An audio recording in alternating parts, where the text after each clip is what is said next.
Gracias por continuar junto a nosotros en Blanco y Negro.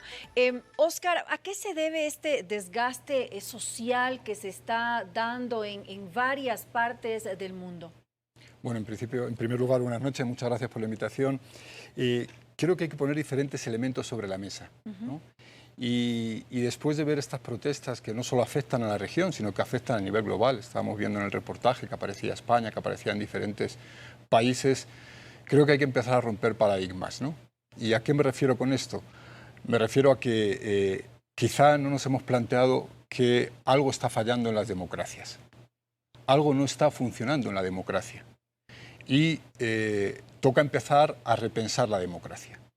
Veíamos que lo que planteaban en el reportaje era un tema bien interesante en el que se decía que posiblemente los dirigentes políticos están dejando de escuchar al pueblo, ¿no? Y la democracia tiene su base en esto, ¿no? Tiene su base en la representatividad, tiene su base en la alternabilidad, tiene su base en ciertos principios que parece que hoy empiezan a no funcionar. Ahora vemos que no responde a una rebelión contra una determinada tendencia política, porque obviamente estamos viendo que hay gobiernos neoliberales, gobiernos de derecha, gobiernos de centroizquierda, de izquierda. No es ese el problema que se está dando en estos momentos, sino que estamos yendo mucho más allá. ¿De qué se trata entonces esta rebelión de las sociedades hacia los gobiernos, independientemente de las ideologías que estos tengan? Buenas noches, gracias por la invitación. La violencia que nosotros estamos observando, que se desata en varios lugares del mundo, responde a una violencia estructural. Es decir, el sistema económico capitalista en el momento de la globalización adquiere esta forma neoliberal, que es una forma, yo creo, extrema de acumulación que va presionando a la sociedad porque le despoja a la mayoría de la población mundial de la riqueza social que le corresponde. En unos últimos informes de Oxfam, 26 personas tienen lo que tienen 3.800 millones de personas. ¿Sí? Así es la brecha de desigualdad. Entonces, este sistema económico ha ido colonizando y montándose sobre la democracia liberal, ni siquiera otra democracia, y ha ido destruyendo su propio sistema político e imponiendo la lógica económica, ¿verdad? Entonces, lo que yo veo es una respuesta de los pueblos del mundo frente a una violencia estructural del capitalismo. Ahora, usted habla específicamente y se refiere al sistema económico capitalista. Sin embargo, como hemos visto y como conocemos, esto no solamente se está dando en el sistema capitalista. Esta rebelión que existe, este descontento hacia la clase política, hacia los gobiernos, también se ve, por ejemplo, lo estamos viendo en Hong Kong, que no es tiene, capitalista, pero es socialista. No, el sistema económico es capitalista. Quizás el régimen político, se diga que es comunista, que tampoco creo, pero es más socialista que comunista. Sí, pero la economía es capitalista. No hay en lo que se conoce en el planeta algo que pueda decirse que tiene otro régimen económico. El capitalismo está dominando el mundo. Quizás el capitalismo más salvaje está en la China, ¿no? Óscar. Bueno, yo iría más, ampliaría un poco más la problemática. No iría a un problema único y exclusivamente económico, que por supuesto afecta directamente, como planteaba mi colega. Creo que hay un tema de problemas no resueltos, y de problemas no resueltos que son históricos. Es decir, va más allá, de los sistemas económicos. Claro, y no es solo un tema de sistemas económicos, es un tema cultural, es un tema territorial, como estamos viendo, por ejemplo, en Cataluña en este momento. Es un tema que va más allá de lo simplemente económico. Es un problema de desconexión y lo que hablaba antes de la democracia de los gobiernos en relación a los ciudadanos, ¿no? Y aquí vemos problemas históricos que seguramente tienen que ver con lo económico o están relacionados con lo económico, como es la corrupción. América Latina lleva, desde que se conformaron las democracias, inmersa en situaciones de corrupción que hacen que efectivamente ese capital o esos recursos vayan a unos pocos y al final... Que haya mayor desigualdad. Se genere una mayor desigualdad, ¿no? Pero fundamentalmente yo creo que hay una ruptura entre los políticos, entre el propio sistema político, entre la propia democracia y los que de alguna forma conforman esa democracia, que es la sociedad, que es el pueblo, que es la gente que al final vota y cede su espacio de poder a unos pocos para que gestionen esa sociedad, ese país o esa nación. Ahora, ¿por qué la violencia? Porque se pueden presentar manifestaciones, la gente puede expresar su descontento, como se ha hecho en algunas otras ocasiones en marchas pacíficas. Sin embargo, algo que está marcando las protestas actuales es la extrema violencia. No solamente por parte se habla y se dice que la policía obviamente utiliza la fuerza excesivamente, pero vemos que los manifestantes desde el principio ya empiezan con acciones violentas que incluso desembocan en acciones delincuenciales en muchas de las veces. A ver, eso es un poco más complicado ver el tipo de violencias que se pueden observar en estos escenarios donde se desata una energía social. De hecho, hay una violencia quizás conducida por ciertas agendas políticas, de hecho hay, pero no creo que sea solo eso. Creo que también es una violencia propia de la sociedad como una respuesta a esta violencia estructural, ¿verdad? Creo que existe eso y que no se puede deslegitimar. Ahora, cuando se desata la violencia, obviamente también, por ejemplo, dicen hay saqueadores en el caso del Ecuador, ¿no? Los saqueadores estuvieron en la ciudad de Guayaquil y salieron de los sectores más empobrecidos de Guayaquil. ¿Qué es lo que yo quiero decir? Porque ponemos mucho énfasis en lo que se conoce como violencia simbólica, lo que podemos mirar, pero esa violencia se la tiene que de alguna manera leer a partir de una violencia estructural. Por ejemplo, en el caso de Chile, son como más de 30 años, o sea, sí, de un ejercicio económico de laboratorio neoliberal, ¿no es cierto?, que ha venido empobreciendo.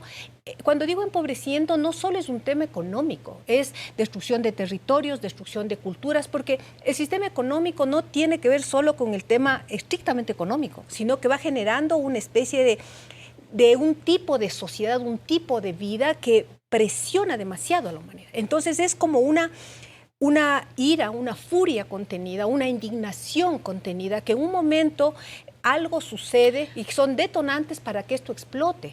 Ahora, en el caso específico de Chile, Michelle Bachelet, que ha compartido un poco con Sebastián Piñera entre uno y otro periodo presidencial, justamente el gobierno, es socialista y de hecho, cuando ella se presentó a su candidatura, cuando ganó las elecciones en el año 2013, ella tuvo un programa progresista en el que prometía un Chile para todos, es decir, su discurso y su tendencia, su ideología eran socialistas.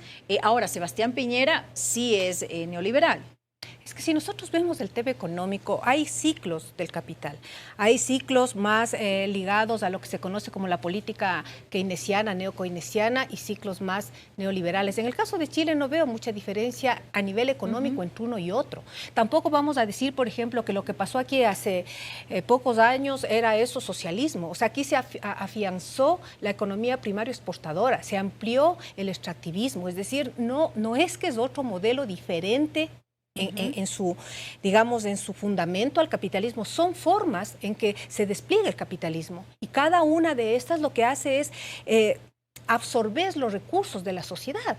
Entonces, nosotros si vemos, por ejemplo, en el caso del Ecuador, según los últimos datos de la CEPAL, en uno de los países que ha crecido la extrema pobreza es en Ecuador, por ejemplo, ¿no es cierto? Hay cada vez mayor desigualdad entre los sectores que concentran la riqueza y los sectores que son desposeídos de esa riqueza. Entonces ahora, yo no creo que hay que ponerle tanta conspiración, es simplemente una reacción frente a un sistema que es depredador, es daño de la naturaleza, daño de los territorios, explotación del trabajo, y cuando no es explotación del trabajo es no trabajo, es decir, estamos viviendo una ola de lo que se llama desempleo estructural, no solo, digamos, en estos países, en los países centrales, o sea, ¿qué pasó en Grecia? ¿Qué pasó en Portugal? ¿Qué pasó en España? ¿Verdad? Es a nivel mundial. Entonces habría que un poco ubicar cómo ha ido moviéndose esta economía que afecta no solo al ámbito económico, sino a todos los espacios de la vida social. Sin embargo, Oscar, lo que había mencionado hace un momento usted no necesariamente es una rebelión hacia los sistemas económicos, sino que pareciera que va más allá. O sea, desde mi punto de vista es una rebelión ante un sistema que no resuelve problemas, como decía antes, que de alguna forma están enquistados en todas las sociedades, ¿no? Y a partir de ahí hay una especie de rebelión que, por cierto, y retomando un poco tu pregunta, el tema de la violencia, nada puede justificar la violencia. Y cuidado, ¿a qué me refiero con nada? Nada puede justificar la violencia que pueda ejercer el Estado, incluso con sus medidas, porque sus medidas en algunos casos han sido violentas. Han retirado, por ejemplo, en Ecuador el subsidio a la gasolina de forma brusca, seguramente para algunos, y esto es uno de los argumentos que algunos analistas plantean. Lo que ha pasado en Chile ha sido igualmente una subida brusca de los precios del metro. Es decir, hay una serie de incluso medidas que atacan y que pueden parecer, en cierto modo, violentas. Pero lo que no legitima en absoluto la violencia de la sociedad contra el Estado, lo que hace es dañar efectivamente incluso esa capacidad que la sociedad y que el pueblo tiene de defenderse ante medidas que no son aceptadas por la mayoría, ¿no? Y cuando tú generas violencia en estas protestas, en estos movimientos sociales o en estas protestas sociales que se dan a nivel de cada uno de los países que estábamos mencionando, lo que haces es deslegitimar automáticamente esa protesta social.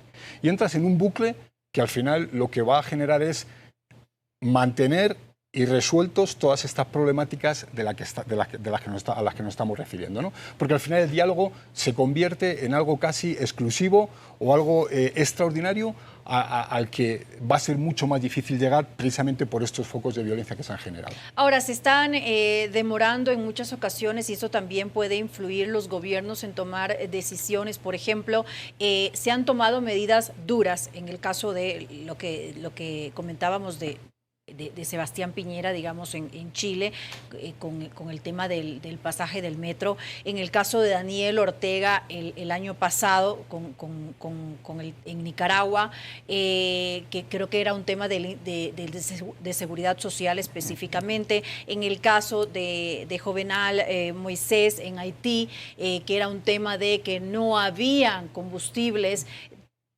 En algún momento esto se echó para atrás o se resolvió, pero las protestas siguieron. O sea, es decir, por más que los gobernantes se han retractado de estas medidas, las manifestaciones siguen en las calles, las protestas siguen en las calles y van mucho más allá. Y es que aquí yo hago un poco de énfasis en esto, ¿no?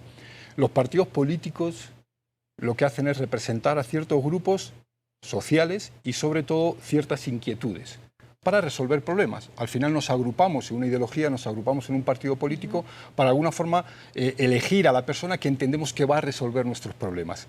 Y por eso decía yo al principio lo de la crisis de la democracia.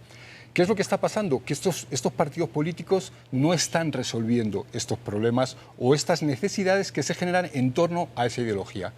Y lo hemos visto con el socialismo del siglo XXI, planteábamos el tema de Chile ahora, ni Bachelet ni ahora Piñera han logrado resolver los problemas históricos que tiene Chile y eso se va acumulando, se va de alguna forma encallando en la problemática social, se va generando esa brecha de la que hablaba muy bien mi compañera, que va ampliando de alguna forma ese descontento y al final hay un estallido social que va más allá de las medidas. Efectivamente, va más allá de las medidas y empieza a hacer un reclamo mucho más general, ¿no? Y aquí es donde vamos a que estamos enfrentando problemas mucho más sistémicos y no tanto puntuales. No es el tema del precio del petróleo, no es el tema del precio del ticket de metro, no es el tema de lo que pueda estar pasando ahora en Bolivia con el tema electoral. No, creo que es un tema que va mucho más allá y que afecta a lo que digo, ¿no? a toda esta estructura de los sistemas democráticos, de los procesos políticos que están fallando y que tenemos que empezar a repensar y empezar a buscar esas soluciones que empiecen a resolver esos problemas históricos que afectan a las sociedades y que hacen que cada vez seamos más desiguales y que hacen además que efectivamente nadie vea una salida al final del túnel de lo que a uno le está afectando, porque los partidos políticos ya no resuelven nuestros problemas, porque ya no creemos en los partidos políticos, porque ya no creemos en nuestros dirigentes y a partir de ahí, ¿qué hacemos? Seguramente generar este bucle de violencia en el que hemos entrado.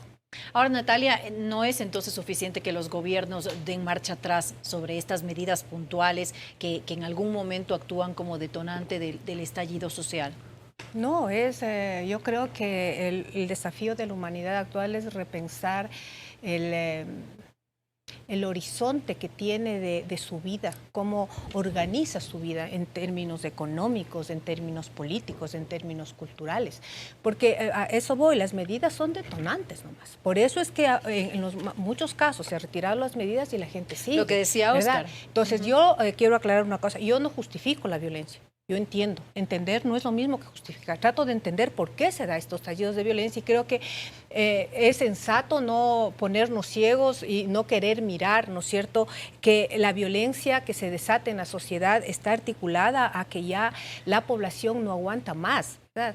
Ahora, uno tiene que buscar los caminos del diálogo, tiene que buscar los espacios para sentarnos, reconstruir la política, porque lastimosamente el sistema político actual está totalmente deteriorado. ¿Cómo vamos a creer? Vamos a creer en los gobernantes si de antemano sabemos que las campañas y los mismos partidos y movimientos están financiados por las grandes corporaciones e incluso a veces por corporaciones de capital ilegal, ¿verdad? Entonces llegan al poder, ¿no?, a la administración del Estado, financiados por las grandes corporaciones, y uno se pregunta entonces ¿para quién van a gobernar? ¿Para los financistas o para la gente? Entonces yo digo, todo el sistema político está cooptado por la lógica mercantil. Para mí ese es el problema del sistema político, que provoca que haya una deslegitimación. La gente no cree en eso ya. Pero ¿por qué resulta difícil para los gobernantes poder medir ese malestar, ese descontento social y evitar justamente caer en estas crisis, o simplemente no les interesa? El problema no creo que solo no les interese. El problema es que no depende de la persona, o sea, de este o cual presidente.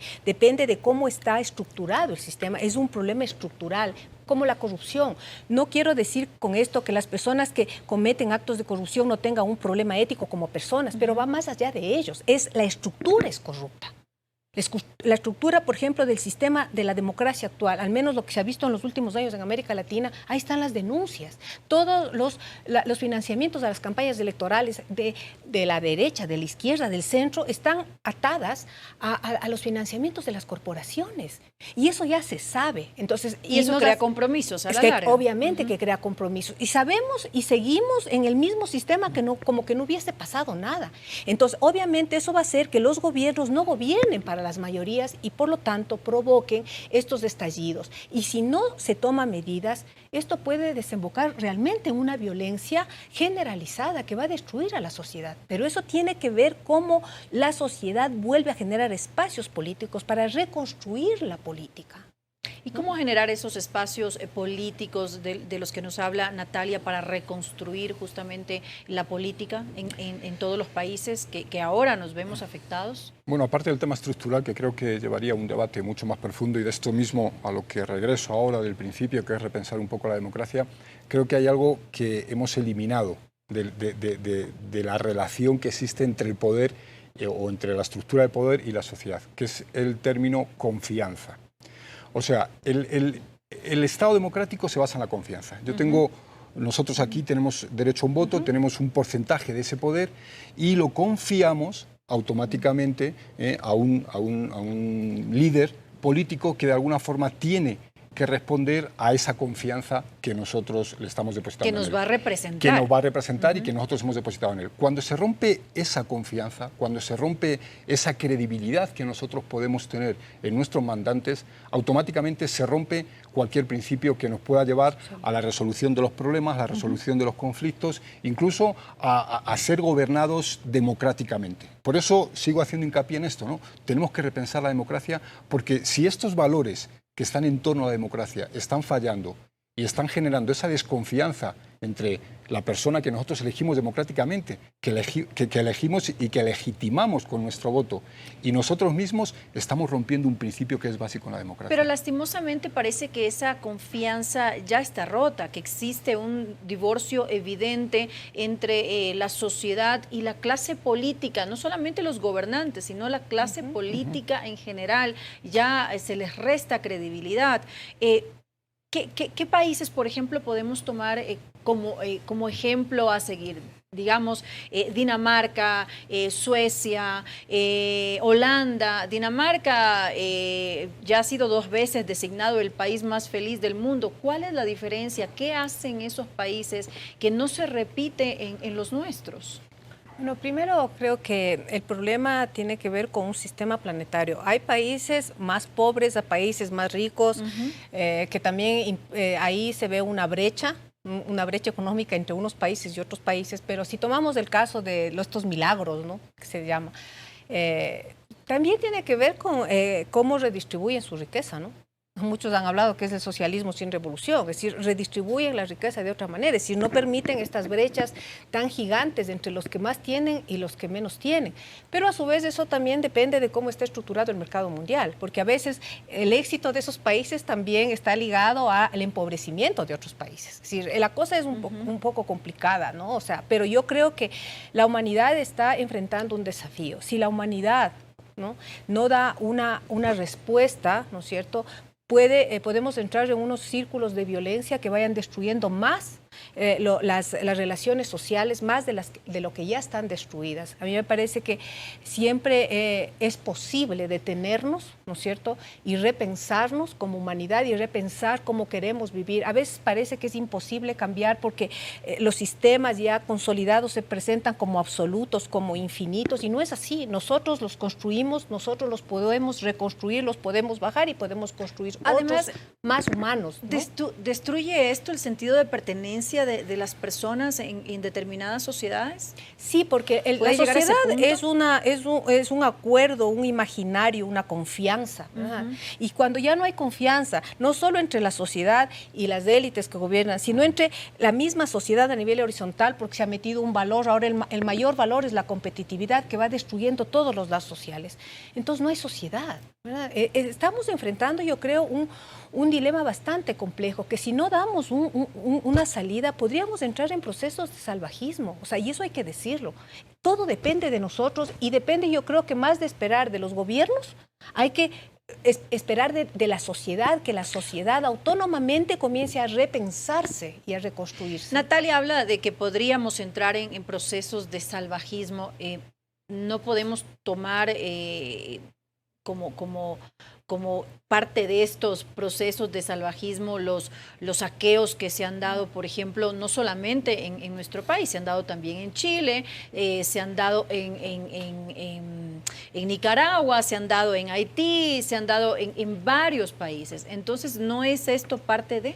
Sí, esto es parte un poco de lo que hablamos, ¿no? De todo ese descontento y toda esa situación que nos lleva al final a generar estos estados de violencia y que al final lleva a la convulsión. Y sobre todo a evidenciar algo, ¿no? que a mí me preocupa mucho también, que es la incapacidad del Estado de responder incluso a una situación de violencia, ¿no? De responder a tiempo, cuidado, o en forma adecuada.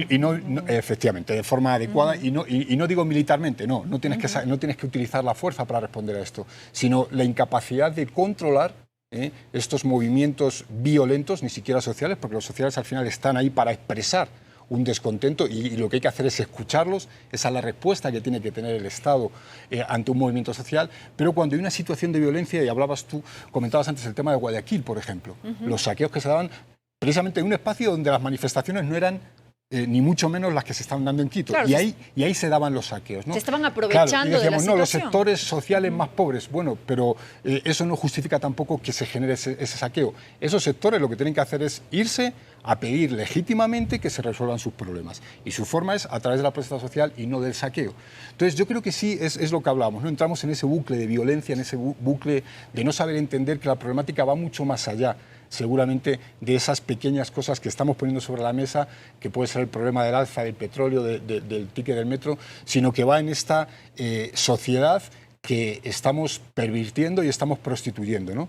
Y quizá ayudado por estas élites de poder que seguramente tienen niveles de prostitución mucho mayor, ¿no? Y que, lejos de responder y de crear o hacer su trabajo bien hecho, por decirlo de una forma muy simple y para que nos entiendan, están alejados de entender qué es lo que pasa fuera de sus despachos, en la calle o en el barrio, donde seguramente ellos no llegan a pisarlo jamás en la vida, ¿no? Esto creo que es lo que nos está faltando, y el que se rompan estas estructuras sociales, el que perdamos esta confianza, el que la sociedad empiece a convertirse en violenta, tiene que ser preocupante y tenemos que empezar a preocuparnos. Y no llegar a este punto, Óscar lo decía con anterioridad, la solución solución es escuchar a la sociedad, tener consensos con ellos acerca de las medidas que en muchos casos resultan incluso necesarias para poder levantar la economía de los países. Sin embargo, cuando se llega ya a este punto, por ejemplo,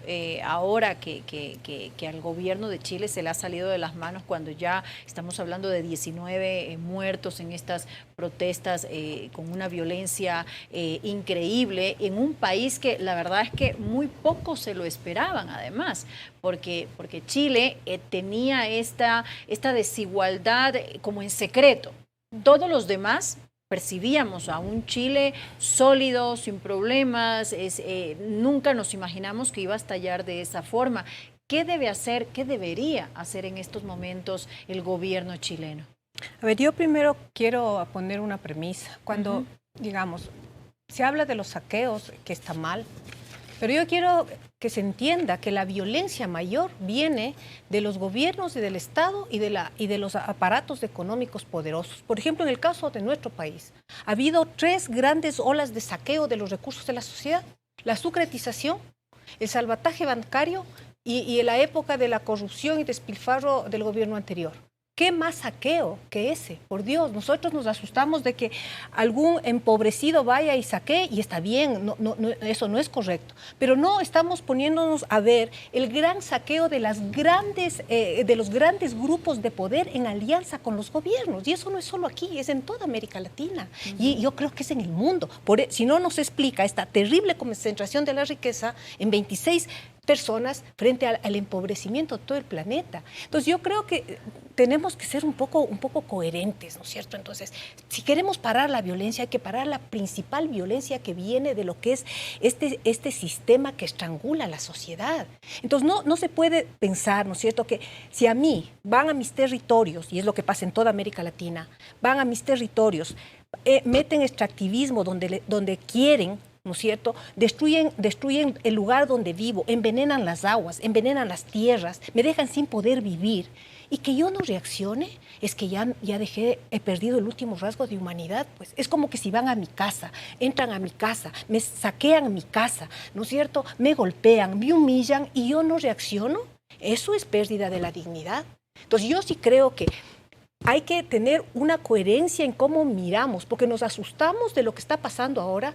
¿Y por qué no nos asustamos de una historia de violencia del sistema en complicidad, del sistema económico en complicidad con las élites gobernantes? Si queremos pacificar, pues entonces hay que escuchar lo que está pidiendo la sociedad, que pare las desigualdades, que pare la destrucción de territorios, que detengan un extractivismo salvaje, ¿verdad?, que detengan el despojo de las tierras, que detengan la expropiación del trabajo. Es decir, si no vamos a parar.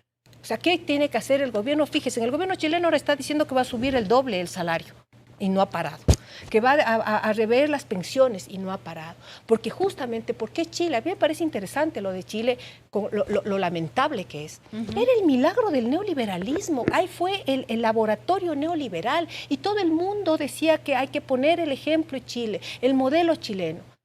Cuando Chile ha sido uno de los países que más sufrió, lo tenían, como usted dice, oculto, hasta que un momento quizás las nuevas generaciones ya no tienen la memoria de la dictadura y entonces salen a protestar. Yo creo que es responsabilidad de todos, ¿no es cierto?, tratar de parar esto cambiando las condiciones de vida y no exigiendo, y eso quiero dejar aquí, a mí me da mucho miedo que se exija que los aparatos represivos del Estado se fortalezcan. ¿Para qué? Para reprimir una sociedad que está reclamando lo justo. La única manera de parar esto no es aumentando la represión del Estado, sino tratando de resolver las desigualdades, las inequidades de la sociedad. Pero se puede, no estamos un poco justificando, yo creo que se está justificando un poco el mal actuar también de las protestas, porque, a ver, todos tenemos derechos dentro de un Estado, y muchos de nosotros hemos tenido han sido nuestros derechos atropellados. Entonces, yo considero que también debería tomarse eso en cuenta. Cuando ya existen actos actos violentos y se acusa a la policía, a las fuerzas del orden, que necesariamente tienen que salir a controlar, porque si no lo hacen, su casa, mi casa y la de Oscar terminarían saqueadas. De alguna manera es lamentable, pero es una realidad. De alguna manera se tiene que poner orden. ¿Y qué debe hacer un policía frente a alguien? Usted vio los armamentos que estaban utilizando. No es que estaban con plumas pegándoles a los policías. O sea, estaban con armamento casero que podía matar a una persona. Entonces, ¿de qué manera? Mucho se culpa a la fuerza excesiva de la policía, a esta represión que se da por parte de los gobiernos, pero también todos los otros ciudadanos tenemos derecho a ser protegidos. No sé cuál es su opinión, Oscar. Sí, aquí vuelvo a lo de antes también. O sea, yo no puedo justificar violencia porque han sido violentos conmigo. Yo no puedo justificar saqueos porque a mí me saquearon, porque entonces entramos en ese círculo del que no vamos a salir, en el que, bueno, como el Estado saqueó a la sociedad ahora se pone a saquear entre ellos, porque es al final lo que se ha convertido. Porque justo los saqueos que se daban en Guayaquil no se daban contra el Estado, se daban contra ciudadanos también que seguramente se han tirado 20 o 30 años para conseguir que su tienda esté funcionando, y con su sacrificio, su trabajo y su esfuerzo, ¿no? Entonces, yo creo que justo tenemos que mandar el mensaje opuesto a esto, ¿no? Hay que buscar cortar esta situación o este círculo de violencia que se está generando en torno a la protesta social. Yo soy el primero que apoya la protesta social. Yo soy el primero que dice que el sistema no funciona porque efectivamente ese poder que de alguna forma nos gobierna no escucha a la sociedad. Y la protesta social está precisamente para esto, para decir a los mandantes: señores, ustedes no están haciendo las cosas bien. Para tocar la campana. Esto es, pero no lo podemos hacer desde la violencia, porque entonces vamos a recibir violencia también, porque, como bien dices, y en estas protestas se ha visto, había gente que seguramente no estaba de acuerdo con la protesta social y estaba en su casa, y resulta que estaba con miedo, porque el Estado ni siquiera podía frenar el sistema de violencia que se había generado en estas protestas que se dieron en Ecuador. Y entiendo que en Chile es lo mismo. Habrá gente que no quiere salir a las calles y que está escondida y asustada porque el Estado es incapaz o tiene que utilizar una fuerza desmedida y matar a 19 personas para proteger lo que hay algunos que efectivamente quieren que se proteja, que es simplemente su forma de pensar diferente, ¿no? Y creo que esto se nos olvida también.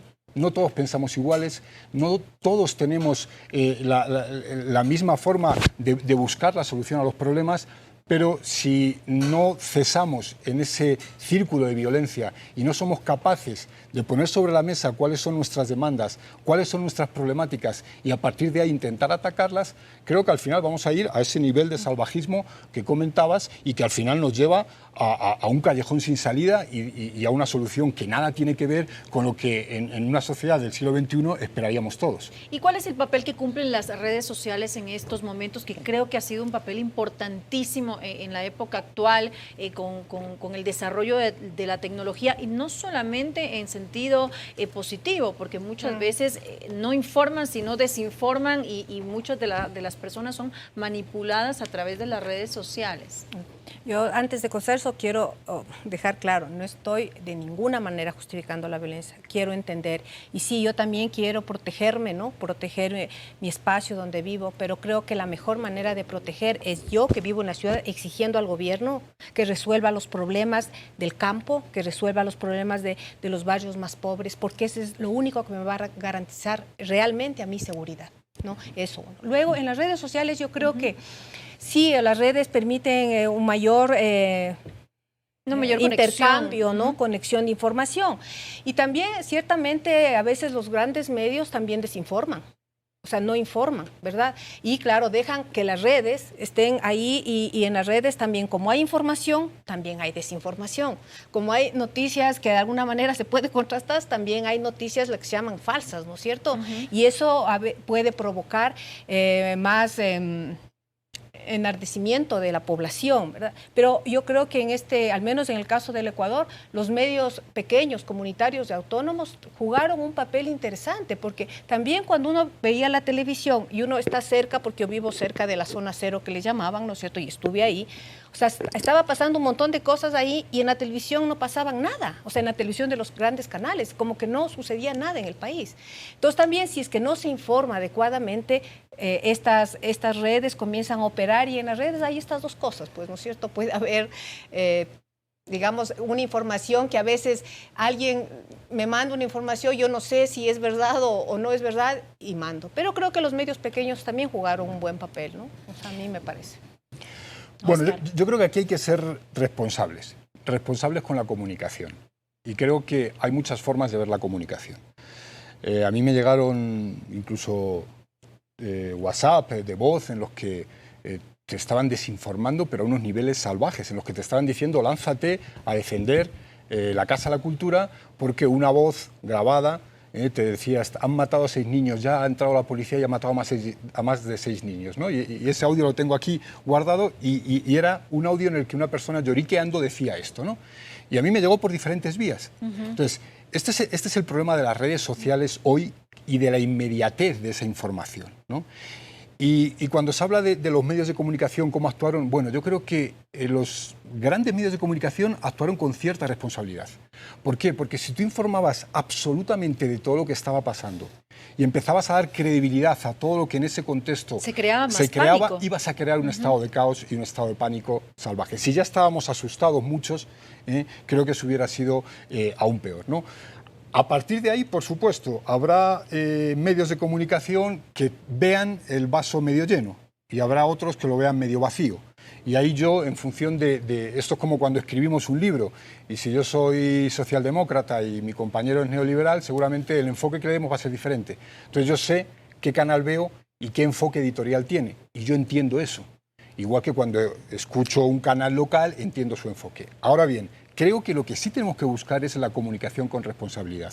Y eso en momentos de crisis es clave, porque dar una información excesiva sobre una situación como la que estaba pasando en Quito en ese momento, creo que podría ser incluso contraproducente. ¿Y aquí entonces sí se lo manejó con esa responsabilidad? Yo creo que los grandes canales manejaron eso con cierta responsabilidad y, por supuesto, dentro de su línea editorial. Podemos estar más o menos de acuerdo con esa línea editorial, pero esa línea editorial existe, ¿no? Entonces tú tienes que respetarla. Claro, luego estaban los canales comunitarios, que seguramente hacían, en algunos casos, y eso sí yo pude igual verlo, hacían un llamado a que se movilizaran para cortar el agua en Ambato. Bueno, señores, o sea, esa es su forma y lo que ellos quieren comunicar. Yo puedo estar de acuerdo o no estar de acuerdo, pero yo tengo que respetarlo. Pero sí digo que la comunicación tiene que ser responsable. Y a veces nos olvidamos de esto. A veces la responsabilidad está en, efectivamente, no difundir todo con la violencia con la que todos los hechos se estaban dando. Si mañana en Chile solo difundimos a los policías matando a 19 personas, si es que ha sido así, porque todavía no tenemos esa certeza, seguramente estaremos generando un caos, estaremos diciendo que la policía es una asesina o que los militares son unos asesinos.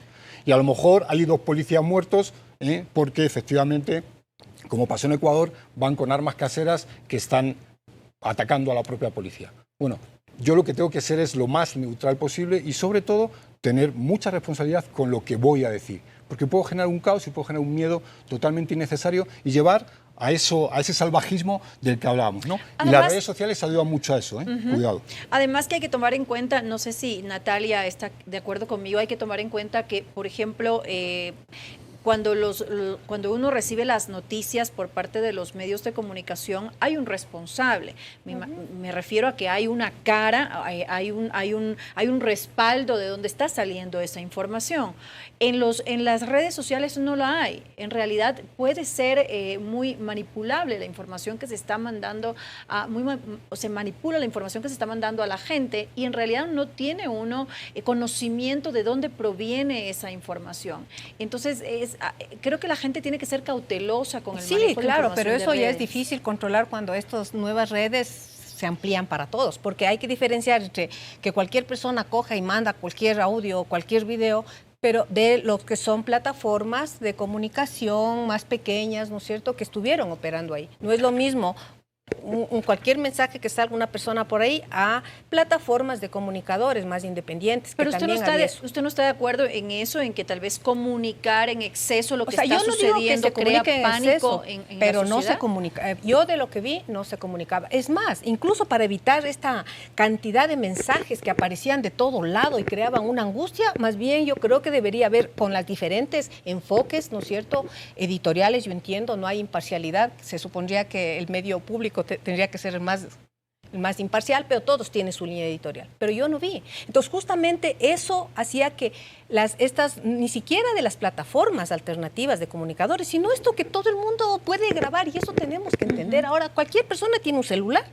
y graba. Y grabar no es que la imagen es real, porque uno se graba desde una perspectiva y ya está hay un enfoque, lo que grabo, lo que no grabo, lo que digo. Pero justamente para parar eso, podría haber más, no para asustar a la población, pero más o menos, porque si no hay en los medios mucho, entonces yo me voy a cualquier cosa, gente que no tiene capacidad de ver dónde voy. Porque uno puede decir, yo quiero ver, aquí hay unas plataformas autónomas, alternativas, qué sé yo, pero lo otro es, cualquier persona puede ser ahora informante, no digo que sea de verdad, o sea, que diga la verdad, no, pero cualquier persona. Y entonces aparece una especie de estallido de significación, que claro que es complicado, ¿verdad? Entonces ahí también hay que ver si la población tiene criterios para saber dónde va, qué coge, qué no coge. Difícilmente en estos momentos hay criterios porque también hay un estallido emocional, ¿no? Entonces, tenemos que hacer una pausa, pero antes de eso yo quisiera hacerles una pregunta con relación a estas teorías conspirativas que se están barajando en la región, con esto de que Nicolás Maduro está atrás de lo que está sucediendo en algunos de los países, por ejemplo como Ecuador o como Chile. Nicolás Maduro lo ha insinuado. No lo ha negado. De hecho, él insinuó que los planes del Foro de Sao Paulo se cumplen y que esta es una articulación de partidos revolucionarios de izquierda. ¿Hay que darle oídos a esto? ¿Está tratando de figurar como artífice de lo que está pasando? ¿O puede haber algo de verdad en esa teoría que se baraja? Bueno, la verdad es que a este personaje cuanto menos credibilidad le demos mejor, ¿no? Porque ya hemos visto lo que ha hecho con Venezuela, ¿no? Pero a partir de esto y a partir de esta apreciación personal que yo tengo de este señor, de Nicolás Maduro, creo que efectivamente tenemos algunas constancias, muy pocas. Yo como académico solo puedo expresarme cuando tengo una información de alguna forma avalada y con cierta veracidad, pero sí hay ciertos elementos que nos hacen ver y que nos hacen intuir ya de forma muy, muy certera que efectivamente hay una mano detrás de toda esta violencia y detrás de esta desestabilización a nivel regional. Sobre todo porque entramos en un proceso importante para América Latina, entramos en unos procesos, en un periodo electoral que puede marcar el devenir futuro de la región. Muchos países están a las puertas, Uruguay claro, está a las Argentina, puertas, Argentina claro, también. Y Bolivia ahora con sus elecciones. Entonces, todo esto sí seguramente va a marcar un antes y un después para la región, como ya sucedió cuando se impuso el socialismo del siglo XXI en la región. Ahora, ¿que Maduro puede estar detrás de esto? Bueno, posiblemente está detrás de esto, posiblemente está buscando su capacidad de desestabilizar, pero creo que su capacidad es muy limitada, ¿no? Apuntarse tantos en este momento también puede que le guste, ¿no? Pero desde luego hace un flaco favor a la región y hace un flaco favor incluso a su país, ¿no? Y esto sí creo que es Natalia, su opinión, ¿se están cumpliendo los planes del Foro de San Pablo? O sea, me parece que se está armando una especie de cuco ahí extraño que a mí me preocupa también. No digo con esto que no hay agendas, o sea, debe haber agendas de este progresismo conservador que yo le llamo, debe haber agendas, ¿no? O sea, es obvio, así está la otra agenda también, la neoliberal.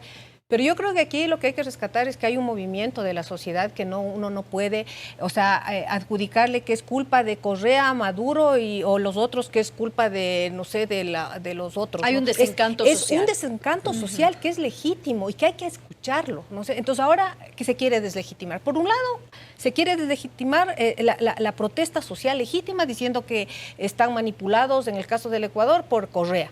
Y del lado de Correa también dicen que están manipulados por Moreno. Entonces, ¿qué significa yo creo que es todo lo ¿verdad? contrario, porque lo que están diciendo es que la violencia que se ha generado en la protesta social viene única y exclusivamente del grupo de Maduro y de Correa. Y que por tanto la protesta social que por ejemplo están llevando a cabo los indígenas en el Ecuador es totalmente legítima. Se le da legitimidad. Claro, y yo creo que no es así tampoco. O sea, porque sí hemos visto situaciones de violencia que han de alguna forma generado los propios indígenas sin tener que ver simplemente con el tema de un lanzacohetes hecho de forma casera. Como la retención de los policías y por militares, ejemplo, por ejemplo. Y como por ejemplo cortar el agua a una ciudad en la que puede generar una situación de caos, sobre todo en hospitales, donde imagínate un hospital sin agua corriente porque un grupo de indígenas se han decidido tomar esta decisión. Me parece que esto ayuda en todo caso a legitimar esa protesta social.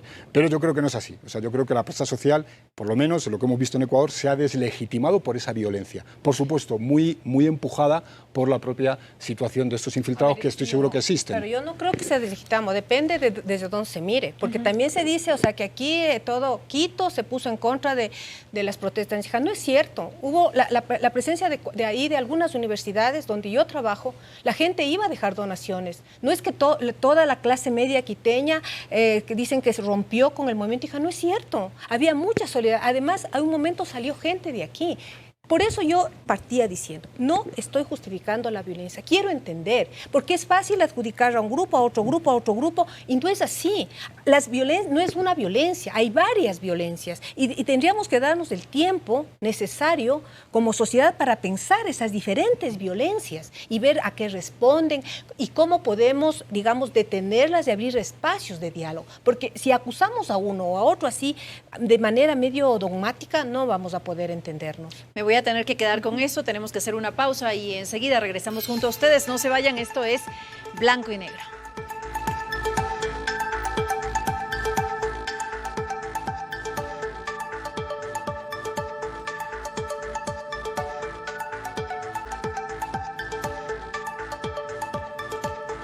Gracias por continuar junto a nosotros. Esto es Blanco y Negro y regresamos con la etapa de conclusiones. Natalia, ¿es posible recuperar a estas sociedades heridas? ¿Qué deben hacer de ahora en adelante? Ya no nos enfoquemos en mirar lo que ha pasado. Empecemos desde ahora. ¿Qué deben hacer los gobiernos?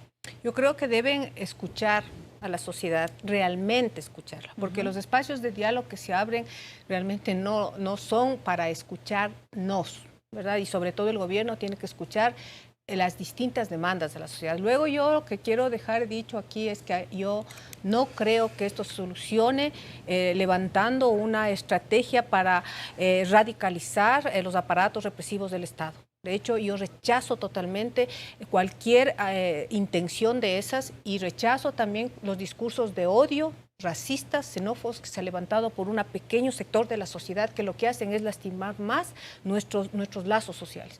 Y también quiero rechazar, o sea, que hubo una violencia aquí que dejó 10 vidas, ¿no? Yo quiero que se entienda eso, porque no es el tema aquí accidentes, fueron vidas que se perdieron en el contexto de las manifestaciones y duelen. Las vidas de nuestros compañeros, de nuestros hermanos duelen y el Estado tiene que aprender a resolver sin violencia, tiene que aprender a responder las necesidades de la sociedad.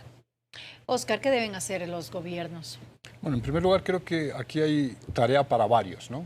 Por ejemplo, entiendo que para las universidades deberíamos de, y quizá porque vengo de ese mundo y tengo esa tendencia, pero la universidad debería empezar a repensar esto que comentaba al principio, ¿no? El tema de la democracia, el tema de los sistemas políticos, el tema de cómo incluso la sociedad de alguna forma se está movilizando en los últimos tiempos.